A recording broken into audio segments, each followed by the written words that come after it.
what you're trying to achieve and what you're trying to do, that you'll be you'll have people in your circumference that are doing what you're doing.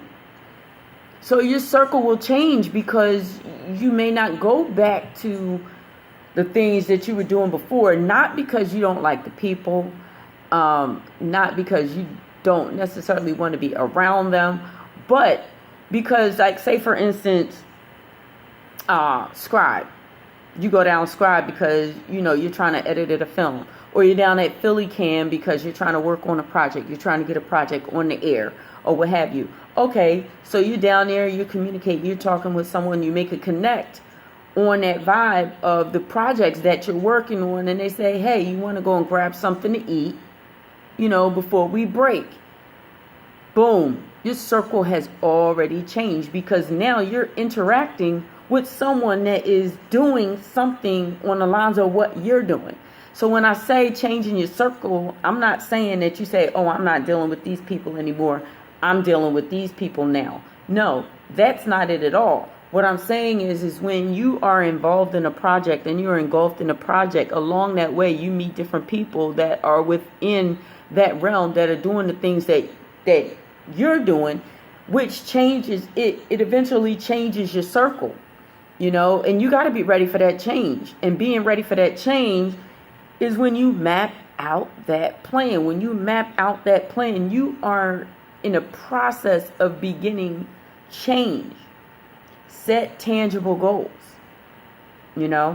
Set some tangible goals. And I talked about the vision board, but you don't actually have to have a vision board to set these goals. I just spoke of the vision board because a lot of people use vision boards as their goals of what they want to do, what they want to achieve. But your social circle will change, and you'll start to drop off some people. You'll start to hang out less, and your hangouts will be a promotion of your work. Your work and what you're doing. It'll be a part of your plan. You know what I'm saying? Everything that you do should be a part of your goal. It should be a part of your plan. Anytime that you waste doing anything other than that, other than giving that intimacy to, of your time to your mate and to your children, other than that, it's a waste. And I'm just saying, God comes first, then your husband if you're married, and then, your children.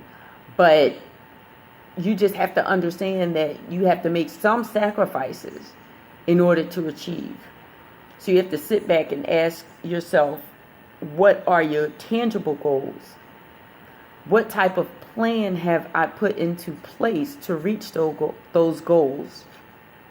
What do I have in my circumference? What do I have around me that is feeding me with my goals? Not being selfish in that sense of it, saying what is around that's feeding me. But the bottom line is you are trying to achieve.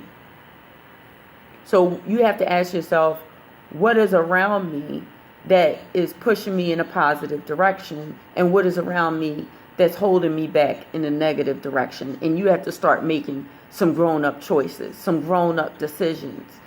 And if you don't have a business that you're promoting or something of that nature, and you're tired of working your 9 to 5, develop a plan, develop a goal, develop a plan.